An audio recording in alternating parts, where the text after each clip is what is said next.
Zee 24 तास एक पाऊल पुढे। पुणे महापालिकेच्या शिक्षण मंडळाच्या गलथान कारभाराचा आणखी एक नमुना समोर आलाय। महापालिका शाळांमध्ये शिकणाऱ्या विद्यार्थ्यांना यावर्षी शालेय साहित्य तसंच गणवेश मिळालेले नाहीत। दुसऱ्या बाजूला महापालिकेच्या वीर नेताजी पालकर शाळेत लाखो रुपयांचं शालेय साहित्य धूळ खात पडलंय। दप्तर तसंच गणवेश उंदरांनी कुरतडलेत। वह्या पुस्तकं तसंच कम्प्युटर्सही इथल्या एका खोलीत पडून आहेत। त्याचा आढावा घेतला आमचे प्रतिनिधी अरुण मेहत्रे यांनी। महापालिकेच्या शाळेतील विद्यार्थी यावर्षी विना गणवेशाचे शाळेत जात आहेत। ना त्यांना गणवेश आहे ना दप्तर। मात्र एक धक्कादायक बाब या ठिकाणी समोर आली आहे। पुण्यामध्ये शिवाजीनगर परिसरातल्या नेताजी पालकर शाळेमध्ये विद्यार्थ्यांचे हजारो गणवेश धूळ खात पडून आहेत। हे जे गठ्ठे आपण या ठिकाणी पाहतो, ज्या थप्प्या लागलेल्या आहेत, या पोत्यांमध्ये विद्यार्थ्यांचे गणवेश आहे। इतकंच नाही तर शालेय साहित्य आहे। इतकंच नाही तर आणखी एका खोलीत म्हणजे या शाळेमध्ये इतर साहित्य ज्यामध्ये अगदी कॉम्प्युटरचे मॉनिटर्स आहेत, विद्यार्थ्यांचे शूज आहेत, सॉक्स आहेत, या सगळ्या गोष्टी पडून आहेत।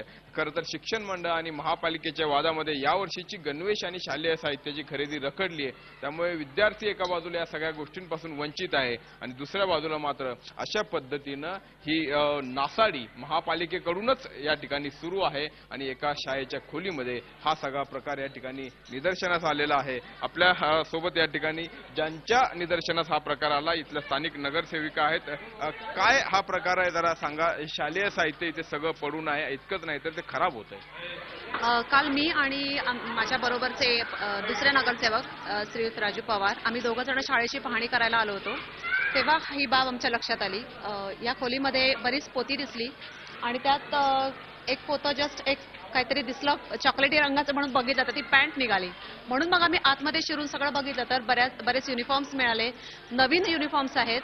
त्याच्याच बरोबर उंदरांनी कुरतडलेली अत्यंत वाईट अवस्था आहे काही कपड्यांची। शालेय साहित्याचा विषय असतात की एकूणच शाळांच्या दुरावस्थेचा विषय आपल्या महापालिकेमध्ये नेहमीच चर्चेचा हा विषय राहिलेला आहे। वाद त्याच्यावरून उत्पन्न होतात। आज पुन्हा एकदा म्हणजे या ठिकाणी केवळ शालेय साहित्यच नाही तर शाळेची देखील दुरावस्था झाली आहे। काय सांगाल याच्याविषयी? शाळेची दुरावस्था 3 वर्षापासून मुख्याध्यापक फॉलोअप करतात शिक्षण मंडळ प्रमुखाकडे।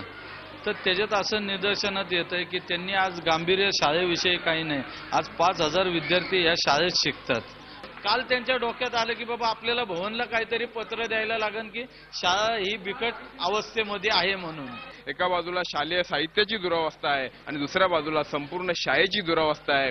विद्यार्थ्यांच्या म्हणजे गोरगरीब विद्यार्थ्यांच्या, जे विद्यार्थी महापालिकेच्या शाळांमध्ये शिकतात, यांच्या जीवितांशी हा खेळ सुरू आहे। यांच्या भवितव्याशी हा खेळ सुरू आहे। हा खेळ कधी थांबणार हाच प्रश्न आज उपस्थित झालाय। व्हिडिओ जर्नलिस्ट विकी कांबळेसह अरुण मेहत्रे, झी 24 तास पुणे। झी 24 तास एक पाऊल पुढे।